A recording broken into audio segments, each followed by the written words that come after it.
Welcome to Daily with Doc and Becca. This program is for educational purposes only. The statements in this program have not been evaluated by the FDA. The content is not intended to diagnose, treat, cure, or prevent any diseases, nor is it intended to take the place of your primary care physician. Testimonials are shared as individual experiences of the individual sharing their testimony. Results vary and may not be typical. We do not make any claims regarding health or income. As an empowered individual, you do have options available. We are honored to have a founding father of the science of epigenetics guiding us with the best options to obtain or maintain optimal health, Dr. Joel Wallach.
Welcome to Daily with Doc and Becca.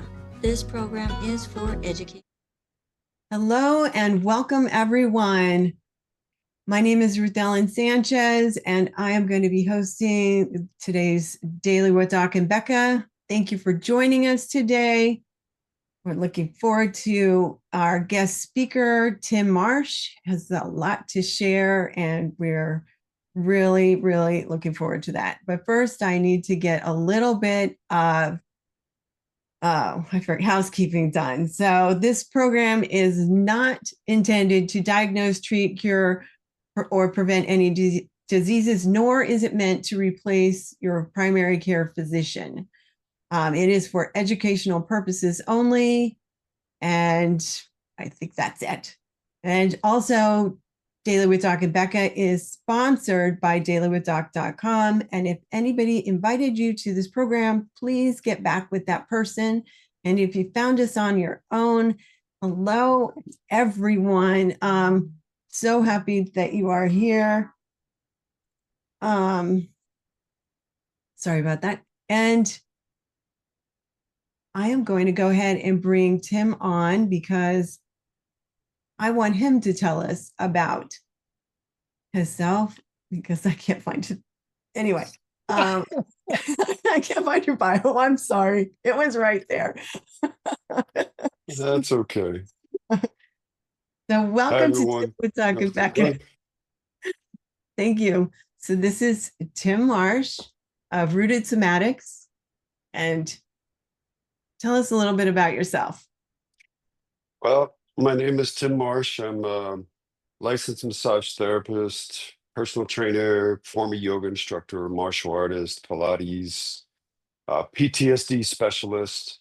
And I've been doing it for about 25 years. And over the years, I've been able to gain a unique boutique insight into pain and trauma. Yes, you do some incredible work. I've seen several of your clients because I'm also one of your clients that you've worked with. And they, I mean, for me, you basically helped me change my life. Well, you changed my life at the same time because we heal. If the therapist works with the person heals the therapist also. There's a reciprocation that not many people talk about. This is true. Very true. And I've seen a lot of your clients come in there that couldn't even walk. and have traumatic brain injuries and started walking. And Mhm. he's amazing. He's amazing. I'm And I'm very blessed. yes, yes. So you have a topic that you wanted to talk about today. Mhm. So would you like to tell You us want me about to? it? Well, I believe that a lot of the old material that was created back in the 80s and the 90s um, is very, very important to understand a lot of what's going on nowadays. So if you take me back to my infancy when I was a personal trainer, I found this book. You have to hold it directly in front of you. Like, Oh, okay. There you go. Okay. And it's called When Working Out Isn't Working Out. And it's by Michael Garish. And it came out in 1999.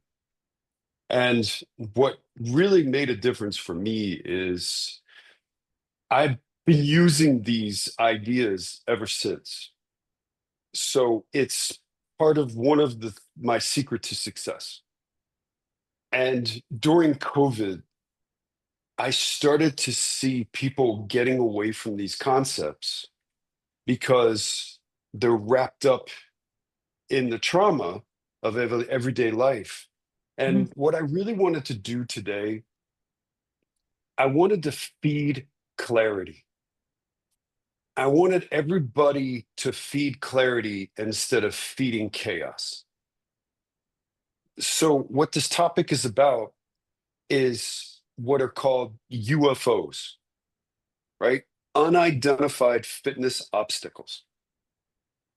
And it's kind of cool. I mean, it's stuck with me and it sticks with people. But a lot of times when we're trying to change our health, our behavior, you know, we run into these obstacles. But a lot of times we don't even know they exist. And when we know that they exist, or like Buddha says, once you're awake, you can't go back to sleep, we can identify them.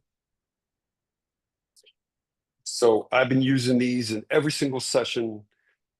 Every single time I interact with people, I have these subconsciously in my head. And what I'm trying to do is use this information to help the people help themselves. right. So give us some examples. Well, first example is emotional history. You have trauma, you have shame, and we have perfectionism. I can't tell you how many times of people have come across the table or into rooted somatics where there are other, therapists, Mhm. and they've tried to be perfect. And they try to do the perfect rep. They try to do this and they do that. And when they can't, they feel shame. And that has to go someplace. So a lot of times that shame goes right in their body and they swallow that like a big mouth bass with a big jelly worm and they get hooked. So the first one's really important because when you start looking at your emotional history, you start looking at shame. So for me, I was shameful. I'm going to get emotional here, so I'm going to try not to do this. I was shameful of my marriage falling apart. And every other part of my life was fine except my marriage. And I was shameful because I was raised in an environment to feel shame about being me. Because I had ADD and trauma and all that stuff. I I wound up walking on eggshells. And when I stopped walking on eggshells, my body started to get better. It started to process and heal itself. And then that led to the trauma getting better. But at the same time, what it also did is it showed me that I was told by my family and my past I wasn't good enough. And how many times has everybody been out there, and you could be out there right now on an elliptical machine and you're doing it and you're feeling pain in your knee and you're like, well, I got to keep going because I'm afraid to gain this weight. Mhm. But more importantly, what you also have to do is you have to understand that that behavior is going to guarantee that you're going to fail. So Yes. what we're really talking about is emotional understanding.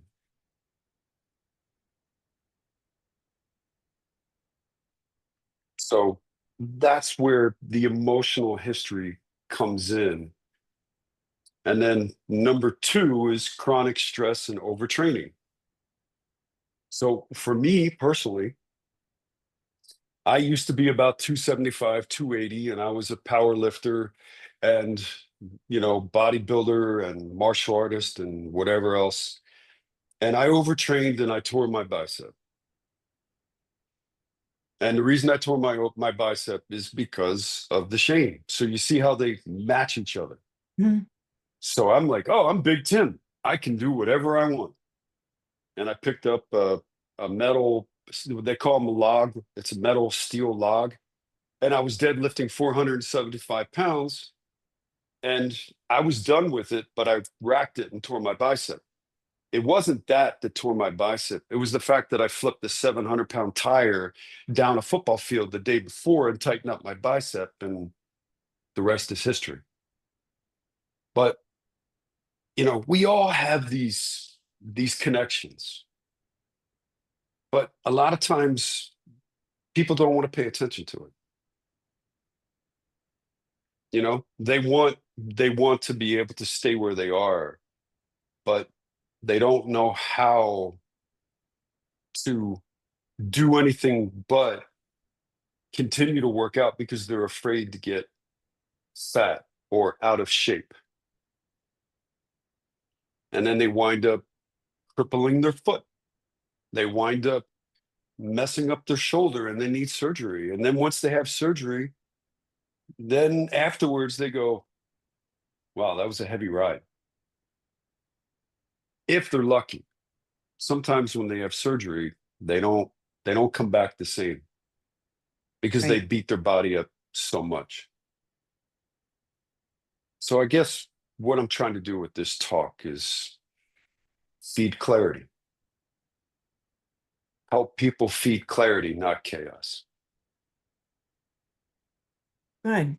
I'm glad we're talking about this because a lot of people feel the way you've described. They keep pushing themselves even though they're injuring themselves, and then they cripple themselves, or they fail in the beginning because their body is not strong enough or stable enough to do certain movements, and then they quit Exactly. because they just can't, and they don't like the fact, like doing the tree pose in yoga and falling over Yeah. each time you do it and just saying, forget it, I couldn't do it that day. I mean, I did that, and but my yoga instructor said, just keep trying, put your Hmm. finger on the wall. And if it's just your finger, you're just holding yourself up by a finger, like there's ways of looking at things that change your perception of your perceived failure, when Right. all it is the muscles in your leg, which you can explain better than me, but your ankle, your leg, your core, Hmm. all of those things have to regain strength, and they have to work together in order for you to do that pose. And there's a couple other poses I used to fall over all the time, and I wasn't the only one in the room. But that brings up an interesting point because you've got number two, which is chronic stress and overtraining. But what we fail to understand is sometimes we have emotional burnout Mhm. and we view it as, or misread it as, physical failure. And we have to be able to look at the 5,000-foot level and the 80-foot thousand level. And that's really looking at it from like a mental model, looking at it from multiple angles. So, if you're a man out there and you can't get your 275-pound max, and the reason that you're upset is because your dad did a number on you and said, you can't fail, you have to be perfect. Then you go ahead and you take it into the gym and you start causing emotional burnout in your body because you're trying to do something and you fail. The moment you lock in that loss and you say you failed, you've already labeled yourself and you disabled yourself. Instead of looking at it and saying, okay, not today, but I'll take a rest. I'll get off the battlefield, but I'll win the war. Right. It's very important to do that. Yeah. And not a lot of people want to talk about it. And Yeah. then the number 3 is food sensitivity and chemical reactions in our body. So I know this because I'm 57, but when I turned 50, all of a sudden I started to realize I may have a gluten allergy. And I've had a gluten allergy my whole entire life. I didn't realize it. And I was going into hives every day. I went into anaphylactic shock once. And Hmm. you just don't know. And there's a lot of people out there who have food sensitivity that they say, oh, well, I haven't had that problem ever. How do you know unless you get tested? How do you know unless you start using techniques like the what is it, the brat diet, Mhm. where you do the bread and the Uh, rice, yeah, and the apple and all that. Like, and this is what I mean. Again, we're starting to look at feed clarity, don't feed chaos. Right. And the elimination diet is you take yourself down to, I think it's chicken. Rebecca, help me out here. What do you start with? You gotta unmute, sweetheart. Isn't it brat? That's when you have a sick baby. I Yeah, thought it was no, okay. but brat is bananas, rice, apples, That's it. toast. Yeah. That's Thank it. you. Yeah. Thank you. I couldn't remember. So Yes. anyway, you've got these food sensitivities and you've got the chemical reactions. And a lot of times that cause inflammation, and inflammation creates fatigue. And then now we go back up to number 2. We have the guy who's doing his bench press and he Mhm. failed. Well, could he have been fatigued? Could he have been inflamed? Could he have been overtraining? Yeah. Most of us overtrain. Yeah. I can totally see that because um you want to do like I used to work out a lot at home Mhm. because I had, a room I could do that in. And I'd pop in a video and I try to do exactly what they did. Yep. And I hurt myself really bad once. Like I could barely use it, as you know. My left arm doesn't work quite right sometimes because of that. And then I would get angry. I even called, I forget what company it was, but I probably can't mention it anyway. Because they would have the person that did the alternative, like person would be off to the side instead of right directly behind, but to where you could see them, give you Mhm. an alternate way of doing it. Because not everybody's going to get in there and do what Tim Marsh can do. They need to build up to that. Yeah. And You you've know? got to embrace that. You've got to embrace the beginner's mind. You just don't go ahead and go, oh, okay, I have studied for 5 years, so therefore I'm an expert. If you Right. want to be an expert, you've got to earn it. you've got to earn it, and you've got to slog your way through, and you got to pay your dues, just the way Michael Jordan and Kobe Bryant Mhm. did. You don't get great unless you pay your dues and you have skin in the game. Yeah. Yeah. So let's go back to the gluten and the number three. I think it was number three was about food. Mhm. Food And sensitivity and chemical reactions. yes, because I had that experience myself. I had no Hmm. idea that I was allergic to gluten. And then and all of them, like wheat, barley, rye, and then oats, I think, oh, it's not a big deal. Hmm.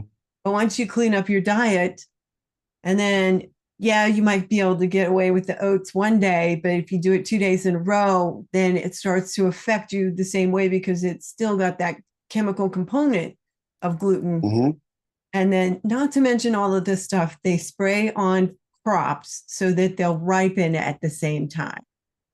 Like, You bring up an interesting point, because I'm seeing a lot of people have a lot of complicated autoimmune disorders. You could have Sjogren's here and you could have Hashimoto's here. yes, And you look at those particular issues, and you look at them back in the 70s, and stuff, and they're on the rise. So a lot of times it's, we're eating foods that have these chemicals. And also, let's not forget, the animal, if I'm eating meat and that animal has suffered, then I'm eating the stress of that animal, and that's also going to affect me also.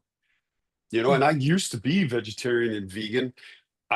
When I turned 50, I can't survive that way. So I get my meat from sources where the animal has one bad day in its life and never knows anything but happiness. But when I do eat cheap Charlie meat, right? Or I eat meat from a grocery store, I've done that, huh, I feel bad.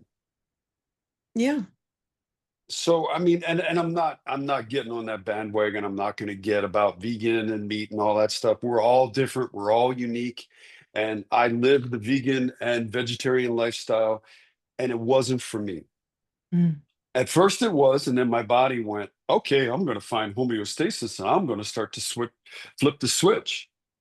yes, So hopefully people don't get upset. Remember, it's my opinion, but also we're all diversified. So nobody's going to be the same. yeah. Nobody is the same. We can be similar and have similar Right, experiences, but we're never exactly the same. Um, right. yeah, because I know that when I um well, before I found Dr. Wallach and before I changed my diet and stopped eating the Hmm. typical foods, which, no wheat, barley, rye, oats, no fried foods, no bottled oils, no Hmm. meats with nitrates and nitrites, and Hmm. limiting the sugar to natural sugars or no sugar at all, and the different things. I used to play around with, okay, I won't eat most of that, but I'll still eat my non-bread on my birthday because I wanted it on Hmm. my birthday, and Sure, sure. stuff, and then don't feel good for a couple of days. But when I was really strict and cleaned up my diet for 3 months, I didn't eat anything on that list, nothing. Hmm. And um, and then I accidentally ordered something. I was doing a limo job because I drive limos, and the funeral was happening, so I had time. I went to one of my favorite vegetarian restaurants, and because I love this wrap that they have, and I forgot to say, if you don't have a gluten-free wrap, then just put the contents in a bowl, and I'll eat Yep. that. Hmm. Hmm. I was sick literally for 3 days. I couldn't leave my house. I thought I had Yeah. the because one of my passengers said that their sister couldn't come because she was sick, and that I guess he had been around her or something and said, thank God that I didn't get it because I saw her like 2 days ago, but that. And then I'm like, and then I felt better because after the time period, and So I wanted to test Mm-hmm. because I'm like, was it the gluten or because this didn't feel like a stomach bug? Right. So I went back and I ordered that again and I Mm-hmm. ate it and it was the same thing. And it's like 3 days, stay at home. It affected me in a way that I was really shocked. Sure. And then all of a sudden, all of my life, how I felt for the last like 20 years, all of a sudden made sense. It's like a light bulb one. Yes, like Yep. all the stomach issues that I had and all of those things that affected me. And, like, I had some serious issues and was a big, Yep. I was a fluffy girl, 235 pounds or more. And I lost a lot of weight just Mm-hmm. changing my diet, feeding my body nourishment, so that food component is really Sure. big. People think it's no big deal and they can eat gluten once in a while or something else. Like I'm allergic to quinoa. I can't eat quinoa either or Yeah. coconut, but I Yep. know that if I eat coconut, my throat's going to close and I'll be in trouble. But people Mm-hmm. think, oh, I'll be uncomfortable. I'll have a bellyache. And it's no big deal, but it sets your body back. Do you agree? I do, and not just myself, but other clients. Like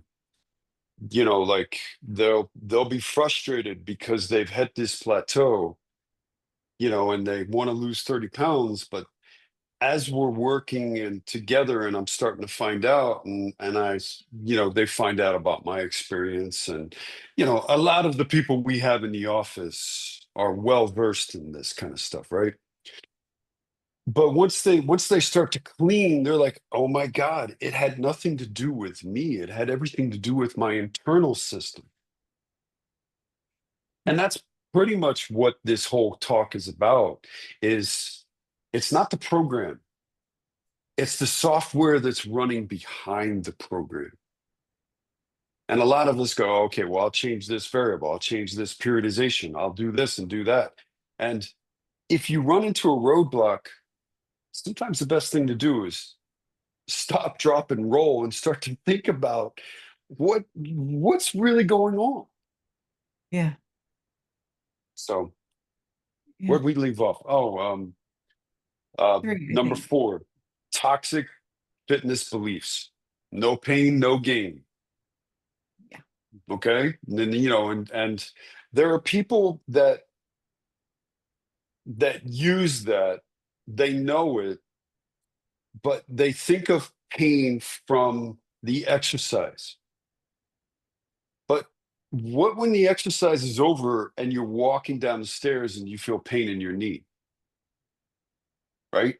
You can't just go ahead and say, oh, well, that's just exercise. No, no, that's also your body too. So if you are feeling chronic pain in your joints and you've tried everything, just feed clarity, don't feed chaos.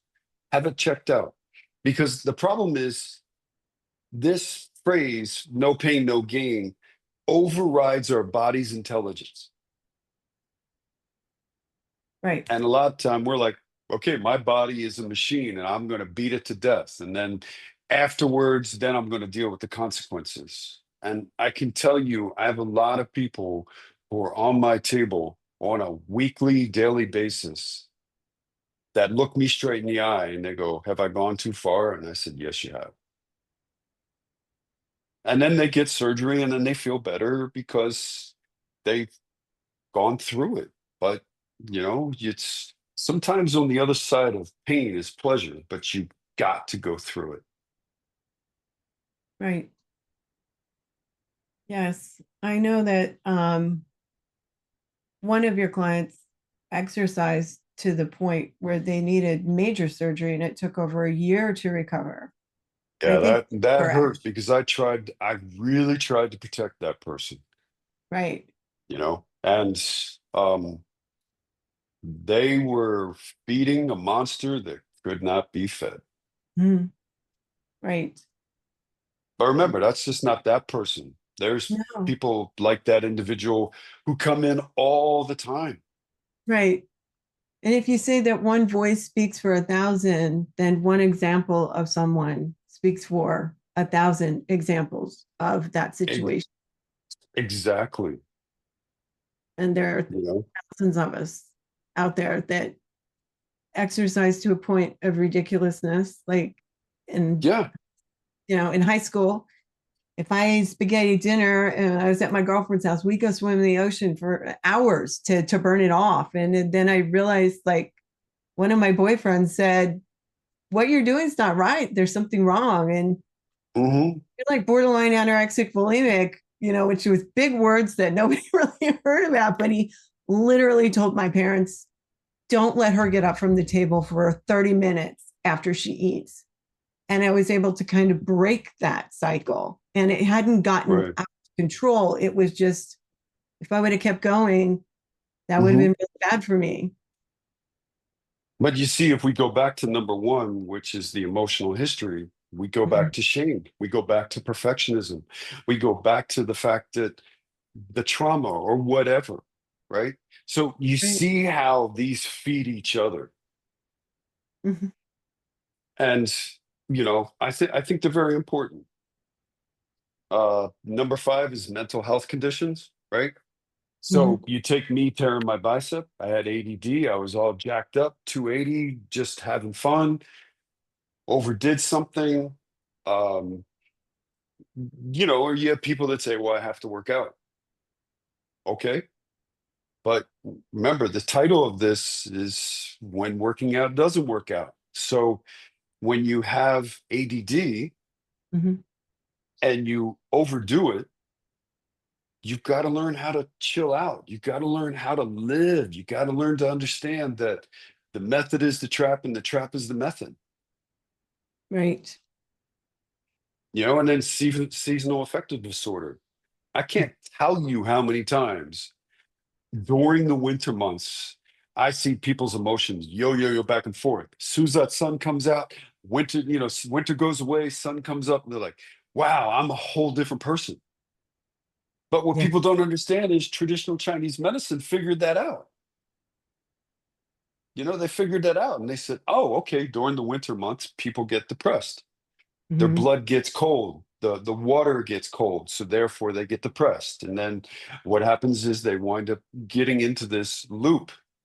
And if a lot of times, if we just take a look at it and say, okay, what is really happening? And then we start to look at it from, okay, I have ADD. Well, if I don't have ADD under control, it controls me. Yeah. And I've learned to master my ADD. I'm not perfect, but I'm mastered enough that I can pay my bills and get out of the house on time. You know? That's good. Yeah.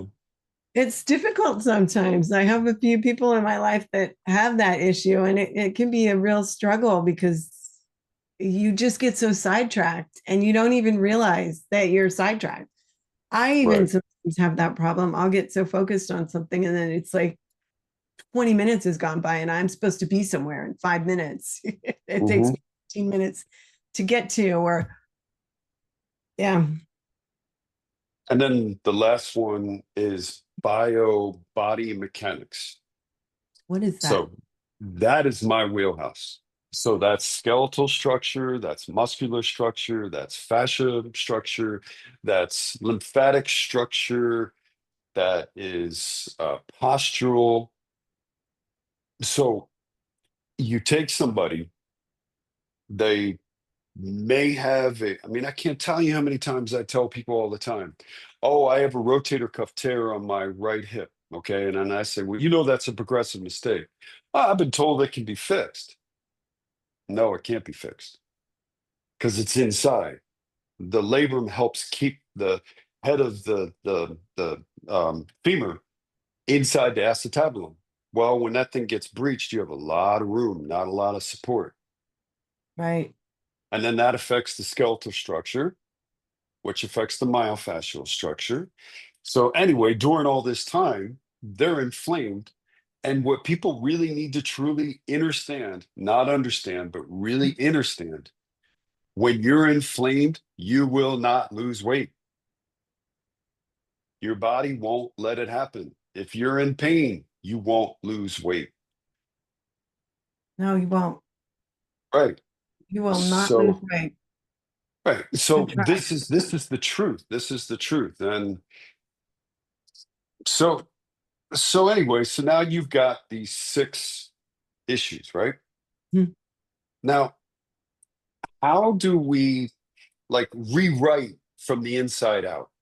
How do we take our mental model? How do we change our mental focus? Well, the first thing we have to do is we have to reframe our goal, right? We have to say, okay, what's my goal? My goal is to lose weight. Okay. So that's just one part of it. How about if we change that paradigm and we change, I want to reframe my goal from performance to alignment.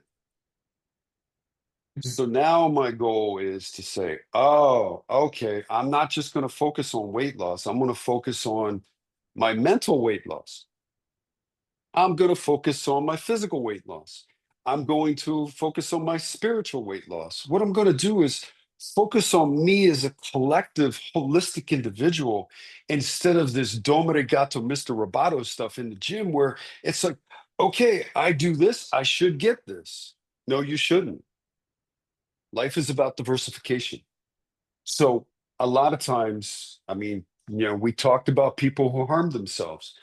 Well, they were that horse with the blinders on going, I got to get that carrot. I got to get that carrot at all costs Mhm. because I'm shameful.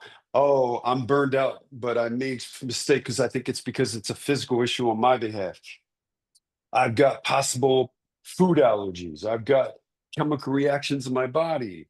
I've got no pain, no gain. I don't pay attention to my body. I have no body intelligence, and then, so what happens is we have to start looking and changing performance into alignment. Hmm. So And tell then us, go go ahead. ahead. No, you go No, go ahead. ahead. I was just going to say, Well, can you elaborate a little bit on body intelligence? Because it sounds simple, but it's really not quite simple. Is it? no, body intelligence is not simple because a lot of times I'm going to go off script. Okay. Help me pull back on. Okay. Okay. All right. Um, a lot of times because trauma hits us, Mhm. what we wind up doing is if I'm a young child and let's say my parents own a big giant shop, right? And they've got a big, beautiful glass display in the front window. And I'm a little person, I want to be able to put part of myself on the shelf and go, give me. What if my parents say that that piece that's out there is not good enough? It's not worthy enough. What am I going to do? I'm going to take that thing and stick it back in the closet. It's never going to see the light of day. Yeah. Been there, done Right. that. And I've been there and I've excavated all kinds of times. And just when I thought I was done, it drew me back in. But what I'm saying is that if you're talking about body intelligence, you've got to be willing to go through the fires of hell to get to the other side. You got to go through that trauma. You got to go through not the rainbows and puppy dogs. That's easy. You got to do the hard stuff. And we know someone who just went through the hard stuff that came here and visited me, and she knows exactly what I'm talking about. Yes, we do. Yes, we do. But anyway, that's what that is. Okay. Thank you. So we'll No get back problem. on track. Thank you. Number 2, we got to upgrade our inner voice. We got to treat ourselves with a feather, not a scalpel. We got to look at ourselves as unique. And now we start going back to the shame. We go back to the emotional burnout and all this stuff. And what it does is it makes us where we are. But what people don't understand is The famous quote by Jim Rohn, who, by the way, Tony Robbins studied and mastered. Jim Rohn and Tony Robbins studied, I mean, it's amazing. But what Jim Rohn talks about is he has this one phrase: if you will change, things will change. And it's really that simple. But a lot of times we don't know how to change. And this is like tools for your tool belt. That's why I love this book so much.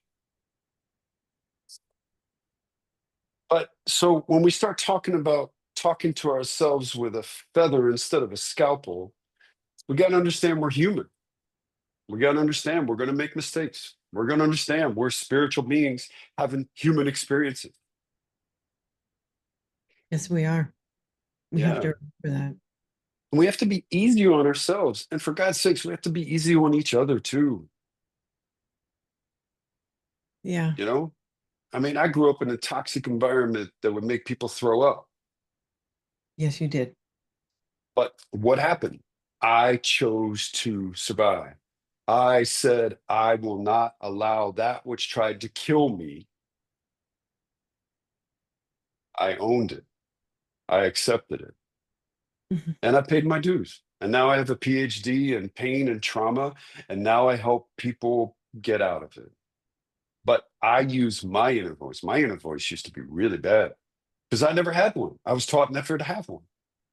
So anyway, when you upgrade your inner voice, you want to replace it with not judgment, but curiosity. Yeah. That sounds like a really good idea. And Yeah. that makes sense. And then number 3, this one is really hard because we have to understand when our bodies had enough. You know what I mean? We have to understand there has to be a refractory period. And there's a great philosophy that when you burn yourself out, that's because you put yourself out so much that there's ashes. And what you need to do is take those ashes, you need to put water on them, you need to plant the seed, you get to start growing again. But if you're always robbing Peter to pay Paul, you're going to get burned out. And what we have to do is understand there has to be a rest, recovery, nourishment cycle. And a lot of times, the only time we're able to sit back in a place by ourselves for 5 minutes is when we've been grounded by pain. We've been rocked by divorce. We've been rocked by all kinds of stuff, our boss not understanding, or God forbid, we get kicked out of the tribe of a company we've done for 15 years. And all of a sudden they're like, well, have fun. Why do we have to wait so long till it gets to that point? We don't.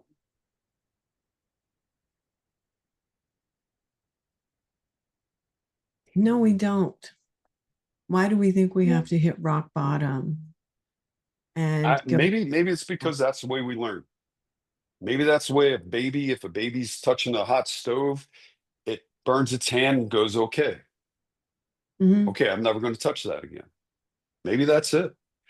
But now we're going back to the embodied intelligence, because if you really listen and you're really quiet, the body will tell you what's going on. The body will give you clues. But we can't listen to the clues if we're not feeding clarity. If we're not taking the time. So let's read the title of that book and who's the author for Oh, I'm our sorry. listening audience out there. So it's When Working Out Isn't Working Out by Michael Garish. He created it in 1999. I've been using it ever since, and I teach my clients this. And it's a blueprint for diversification, not specification. And then I guess the last one that we have to really get to is we have to start living a joy-based life instead of a metric-driven life.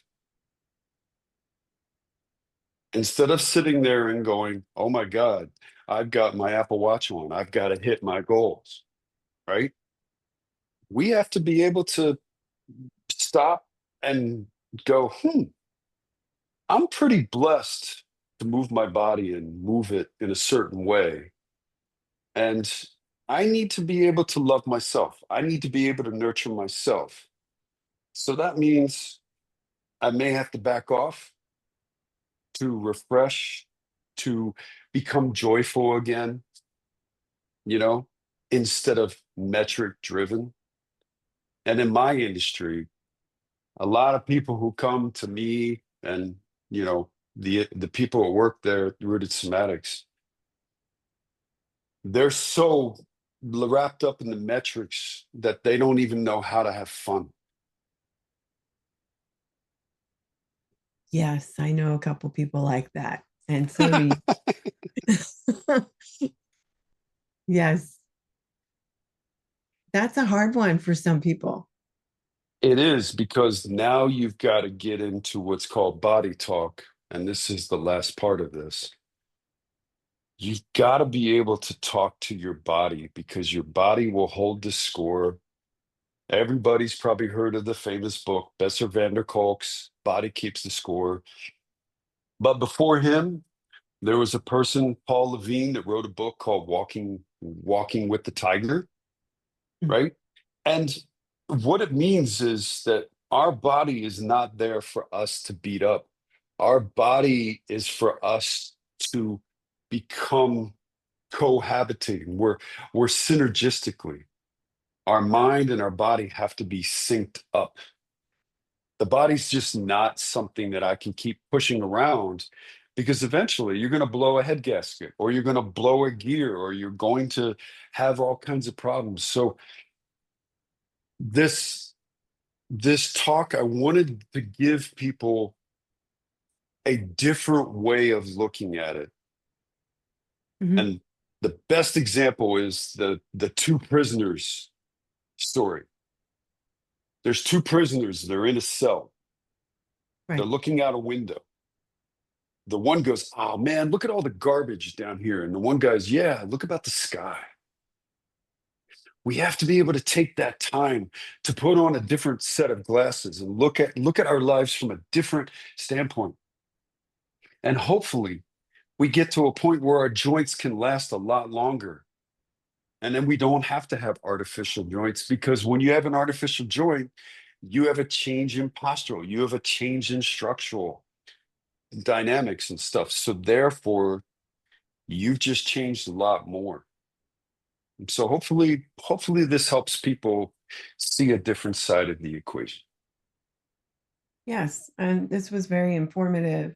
And I can see a lot of, I mean, all of us that are coaches that are on here and it's guests have worked with people that have these situations. Mhm. And this is a whole different way of looking at a lot of that. Because I mean, I can only speak really for myself, but when I was 235 pounds, I worked at this retirement community in the general services department, and they were putting on a show, and I was supposed to be part of the show, and we Mhm. were doing belly dancing. And okay, so when you are fluffy like that, Mhm. and you don't look at yourself because of the shame, Mhm. Yep, there's number because one. See? Yep. yeah, and people have told you that you should be better and more not perfect but better, Mhm. and put you down and different things, and to have to look at myself in the mirror Mhm. learning belly dancing was one of the hardest things that I had to do at that point. Like, Hmm. and Well, what did you gain from it? by the time we were done and I was up on stage, I gained a lot. There you go. I did, because I don't know what exactly happened, but I found I could do the moves and I could Hmm. move. It's kind of toned up a little bit and it wasn't so bad. And, Sure. you know, and I had more confidence. And it was brutal in the beginning. I started crying. And I forget what her name is. She was the director of I forget, social director Hmm. for this place. And she's like, "What's wrong?" So she had me say, so I could say, because I wasn't going to say, "Oh, I'm too fat," in front of all of these women that are, and some of them are like size 5. You know, you got your size 10, and I'm a 22. Okay. And so I told her, and she's like, "This is normal. What is it? This is a form of therapy. Certainly. You look at yourself in the mirror and you have to learn to accept yourself where you're at and work Yeah. towards better. Or just better is accepting where you're at right now."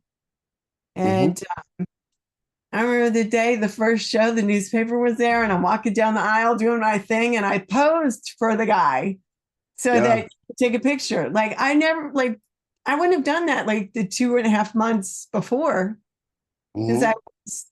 I didn't look at myself as pretty or anything. Like, I'm not even going to say what I've thought of myself because it's awful.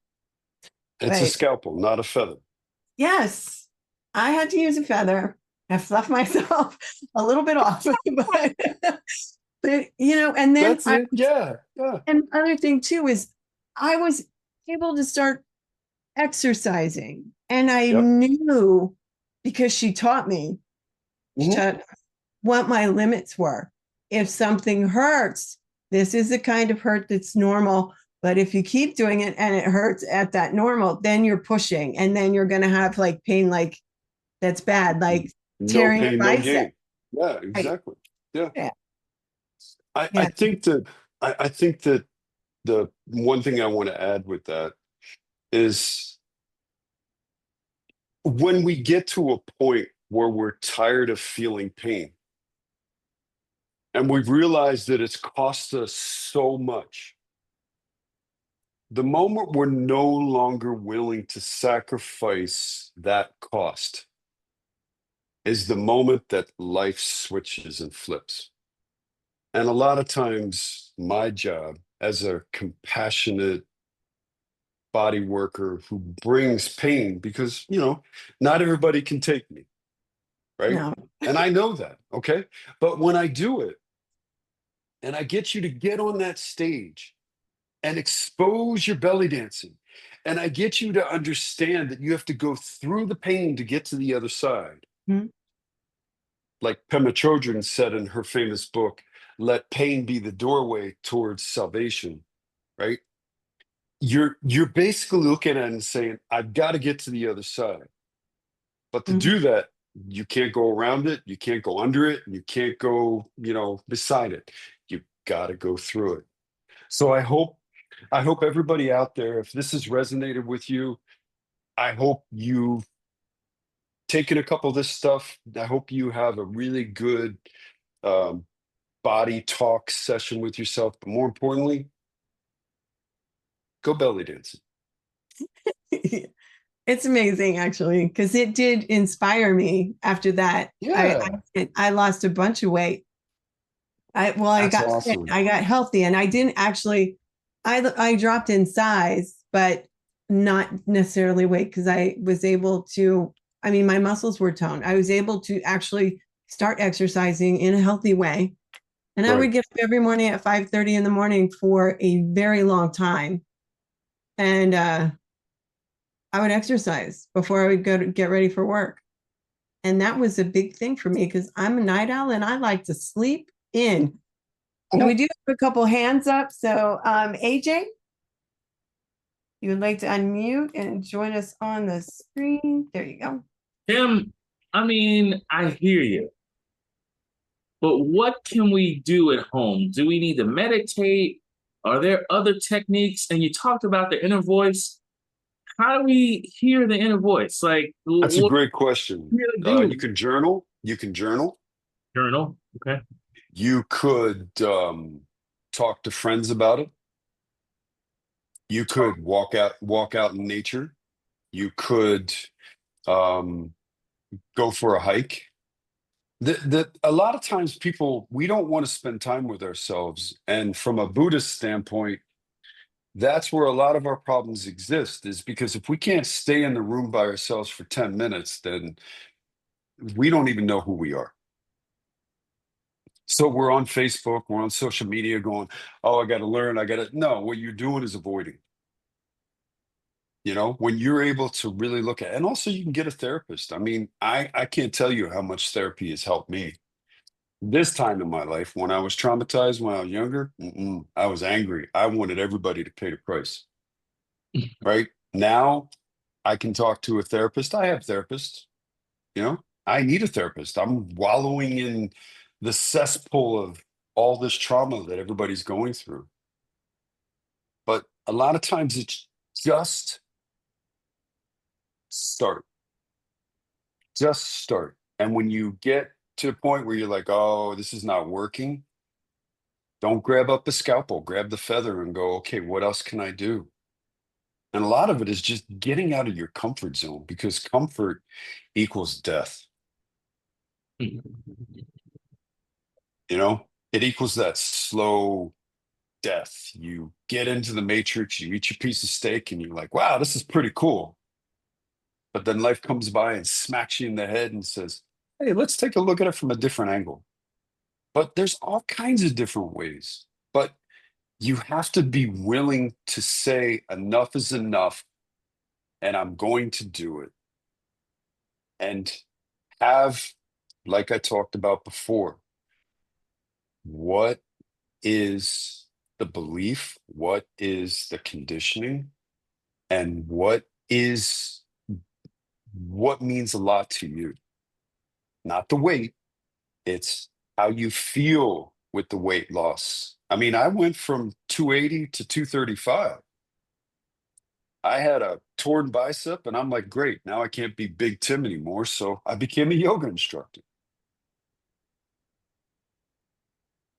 So you know what I mean? There's all kinds of different ways, especially now. Back in the 80s, there wasn't this quick access to have all these subject matter experts on Facebook that you can look at. But I will tell you, if you are doom scrolling and you're going, find one person, find something that resonates with you, write it down, spend a couple days with it, get intimate with it, and then integrate it into your life and see what happens. Okay. I'll give it a whirl, man. I'll report back. Okay. You know, I'm still confused, but I will report back. Well, what is confusion? How do you know which one is the inner voice? I don't want to tell everybody about all these different voices. The inner voice is the one that you really don't want to pay attention to.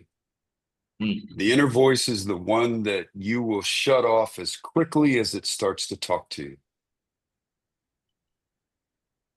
The one you want to sit down and have a fireside chat? Nope. That's not the inner voice. That's the comfortable voice.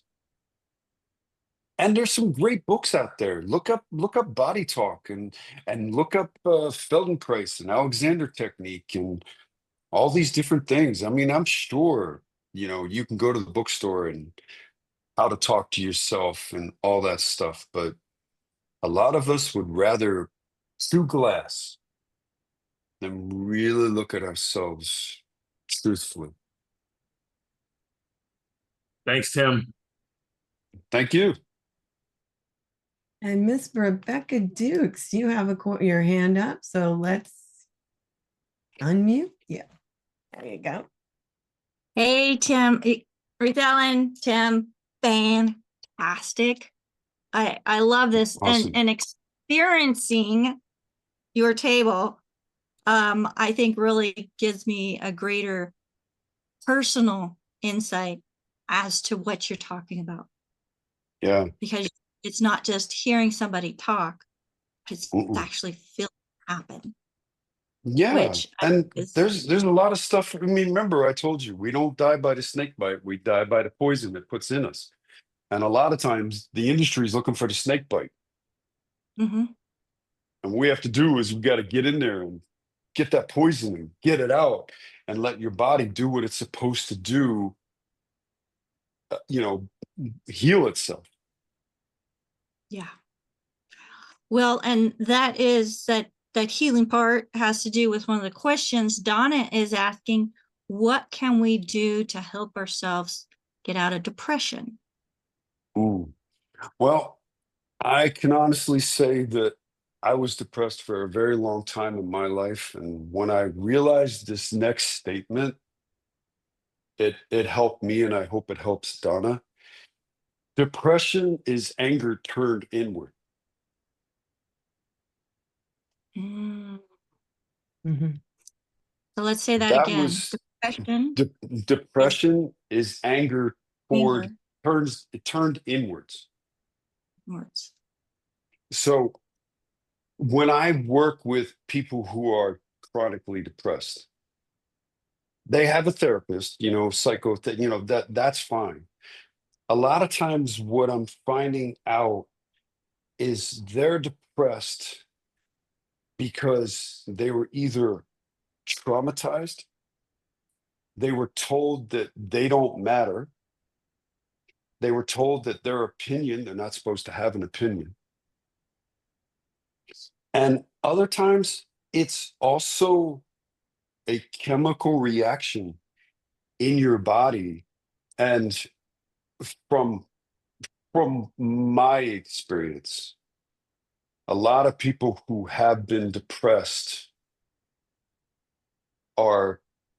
they don't know where to go because they have to go through the anger. Mhm. They have to go through that anger. So my question, kind of bouncing off of going through that anger, Mhm. is continually repeating and reliving it beneficial? See, that's where I think we go wrong. I think the healing model needs to be flipped differently. You get to a point where you keep ripping open that scab and it bleeds and then it scars and it bleeds and it scars and stuff. How about we look at it and say, okay, I was traumatized, right? The past is the past. The best part about the past, it's over. So if you're traumatized and you're depressed, really what it is it's possible paralysis by analysis. It's basically looking at it going, oh my God, this is so damn big. I can't focus on it. So I'm just going to shut down from it. So for me, my anger when I was younger, yeah, I was abused. I was abused really hard. And what I realized is that we can either, the quote Shawshank Redemption, we can either get busy living or get busy dying. And if this person is suffering from depression, if they're getting quality help, that's awesome. But a lot of times the body is creating that chemical structure that is either changing the dopamine levels, serotonin levels, or the GABA receptors, and their nervous system, their fight or flight system is usually so overworked.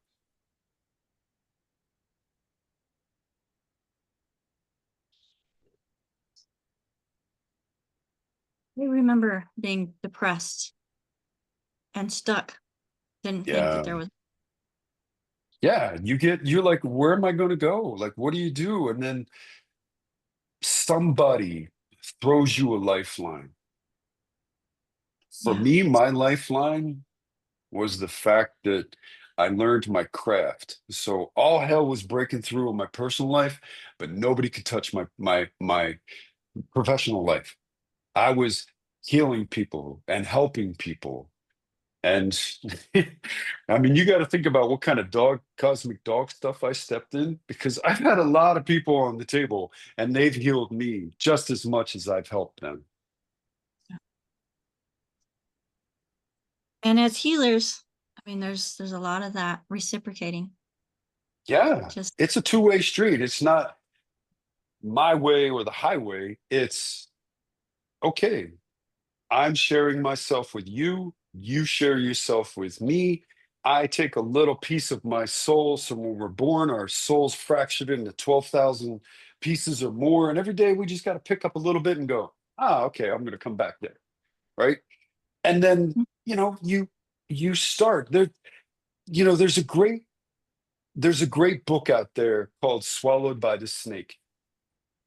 And it's usually it's geared towards sexual trauma or personal body trauma.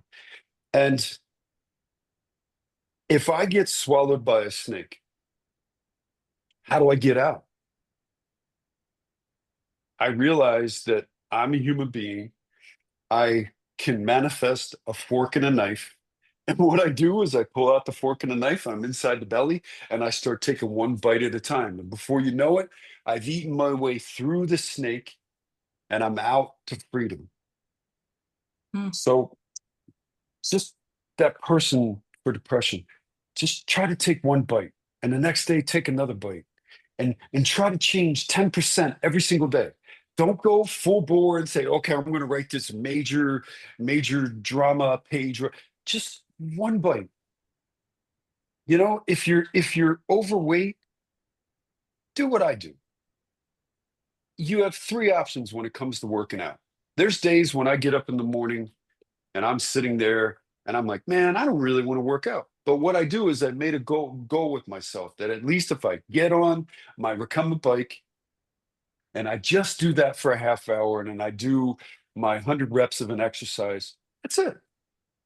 And then number two is if I have more gumption, I'll get on my treadmill or my elliptical, or I'll get on my rower. But what I do is I don't lose momentum. And then for me and for the clients, depression is losing momentum. yeah, absolutely. You can relate to it, right? I can relate to that. Absolutely. For sure. All right. Well, I know that we're past the top of the hour. Ruth Ellen, back to you. Okay. I don't know if you have time. I think Julio had a question, and do you still have I've time? got till 4:30. So don't worry about it. All right. So Julio, if you'd like to unmute, you won't be able to see Julio, but I'm going to ask you to unmute. So if you have a question, Okay. welcome, Julio. Hello, everybody. And thank you, Tim, for your incredible insights. I love it. I just love this podcast. They're so related. Oh, that's cool. Thank you, Julio. They're all related. And we all speak like different languages, but at the end, it's the same interpretation, which I love very much. Amen, brother. Amen. Yes, Tim, I just wanted to add from experience. We all have been abused and we all have gone through our difficulties. And I love what you said. And you talked about the subconscious and the programming and all that. I'm a big meditator. I love meditation. And I heard someone, I think it was Rob or somebody says, how do we hear or what do we do? So for me, meditation has worked very well to listen to my inner voice and to recognize which voice is good and which voice is not good. If the voice gives me peace and love in whatever I'm going to manifest, I know that that is the right voice. If that little voice comes from anger, lust, greed, or any of the vices, then I know it comes from my ego. So I learned in chaos, it's when the ego is talking. And when the ego wants to manifest things in his own way, then what we're doing I mean, I speak for myself, and I learned so much because it took me away from that whole. The chaos was helping me to really just observe inside of me, myself, my essence. So Yep. shifting from the chaos to the essence is, for me, is the key. And to be focused on that, it's not easy, it's challenging. And that programming, I know, I think it's kind of hard to explain it. I don't know the viewers here, but it comes from previous lives. People that are afraid, for instance, of water or heights or phobias, is because they probably passed away in that particular area. And they call it sanskaras. That's the name they give it in Hindi. The sanskaras are there in the mental. So our job as human beings right now, and I love what you said, we are humans, we are spirits having a human experience, not the other way around, is to just be observers of that sanskara so we can undo it. And that's our mission. So if I'm afraid of water, I need to face that fear and then swim. That's my job. Oh, I learned how to swim in this life. Get it over with. Next. What's my next fear? It sounds so simple, but it's not. And, I mean, Julio, what you're talking about, you're saying what is supposed to be said, and we all need to understand that. I used to meditate. I used to meditate a lot. And I studied Buddhism and stuff like that. And what I did is I started to realize that I wanted to meditate with my problems next to me. Beautiful. Instead of meditating to clear my mind. Because, Alan Watts, the great Alan Watts said, when you meditate and you clear your mind, you're dead. Yes, and, agreed. And when I went to India and I had a spiritual experience on the Ganges, and I was able to really realize, because I saw the funeral pyres and I saw the charnel ground. So when you start talking about what Julio's talking about, when you meditate, just take a little bit of your problems and put it right next to you. And then when you get up from that zafu or that meditation, put it in your pocket that's got a hole in it, and you walk around like Shawshank Redemption, and you let it just go. Love it. Beautiful. Yes, I agree. Agree. Yes. Amen. Thank you. I agree. Thank you. Thank you, Julio. Thank you, Julio. Yeah. All right. Thank you so much, Tim. This has been awesome. I love it. I hope everybody enjoyed it. I think that they did. So if I get my co-hosts to come on and join us on the screen, we can close out. Do you have any last thing that you would like to say before we do that, Tim? No? Okay. Belly dance. Belly dance. I know, and I love it, but I haven't done it for a little while, but you know why. So yeah, you'll get back into it. I will. All right. So thank you so much, Tim. And people, you can reach him at rootedsomatics.com. Correct?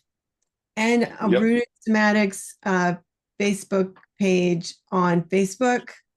And do you have a Twitter or anything else, or is it just Facebook? No, that's pretty much it. I mean, we've got our website. We've got also Instagram. Okay. Rooted Somatics on Facebook, Instagram. And we are working on getting videos on the YouTube channel, but we only have a little bit there. So all righty. Thank you. So, and rootedsomatics.com. So thank you so much. And then we have Bye, everybody. And on my screen, I have Rebecca Dukes, who is our producer and the owner of Better by the Then Daily Talk. Yes. And none of us would be here without her and you. And then we have Marilyn, who is Miss Speedy Fingers, who has been typing in one of the benefits of being on Zoom is you can see what she is typing, everything that is being said pretty much, almost every single word. And then she adds stuff to it. I don't know how she does that, but she's awesome. So thank you for all that you do, Marilyn. It's a big job, and we're really, truly grateful for that. And then we have Albert, who is our warden, and he is a gentleman. I don't know what else to say about Albert. He's just a true gentleman. And he's letting people in and keeping an eye on things. And, it's late at night for him. So thank you for being here. And if you call the hotline, which is 855-949-3377, if you want to speak to a certified holistic health coach and it's nighttime, Albert is probably the one that you will be speaking to. So thank you for doing that while we sleep, Albert. And then we have Rod, who is also a personal trainer, and he is also helping with the platforms and different things, responding to people and also keeping an eye on things. So thank you, Rod. And then we have Sherry, who's part of our tech crew, and she is here keeping an eye on Facebook and helping send out what I'm sending. Then she sends it to the other platforms, and she helps the show run smooth. And tomorrow she is going to be speaking. She is going to be our guest tomorrow. And Old Time Remedies in Your Kitchen Cabinet, I believe is the title. Is that correct? Awesome. So please join us. I got to check that one out. Yes, you will really like it, Tim. You will. Definitely, because she's good. She's good at it. And then we have AJ, who is our digital marketing director, and he helped get us on all the different platforms that he pushed us to get on the different platforms.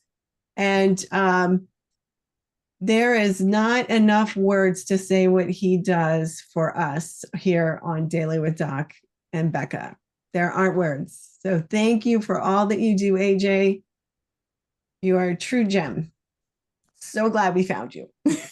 We found each other. So my name is Ruth. God, I can talk. Ruth Ellen Sanchez, and it was my honor to be the host today with Tim. Thank you so much again for coming. It was my pleasure. Thank you. So if somebody referred you to this program, please make sure to get back with them. And always remember that this program is for educational purposes only. We are not here to diagnose, treat, or cure any diseases, nor are we meant to take the place of your primary care physician. And if you have questions that you would like answered by a certified holistic health coach, please send them to questions@dailywithdoc.com. And if you have a medical question that requires one of our doctors for us to confer with them, make sure you give us the medications that you're taking, the diagnosis that you have, and your height, weight, age, and if you're a man or a woman, and your phone number, please, so we can call you instead of sending you a message saying, I need more information. Can I have your phone number? Just provide it for us. That would be super wonderful. So thank you so much, everybody, for being here. And we will see you all tomorrow with Sherry and find out what kind of old-time remedies are in your spice cabinet. Thank you so much, everybody, for now. Bye, everybody. Thank you.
Welcome to Daily with Doc and Becca. This program is for educational purposes only. The statements in this program have not been evaluated by the FDA. The content is not intended to diagnose, treat, cure, or prevent any diseases, nor is it intended to take the place of your primary care physician. Testimonials are shared as individual experiences of the individual sharing their testimony. Results vary and may not be typical. We do not make any claims regarding health or income. As an empowered individual, you do have options available. We are honored to have a founding father of the science of epigenetics guiding us with the best options to obtain or maintain optimal health, Dr. Joel Wallach.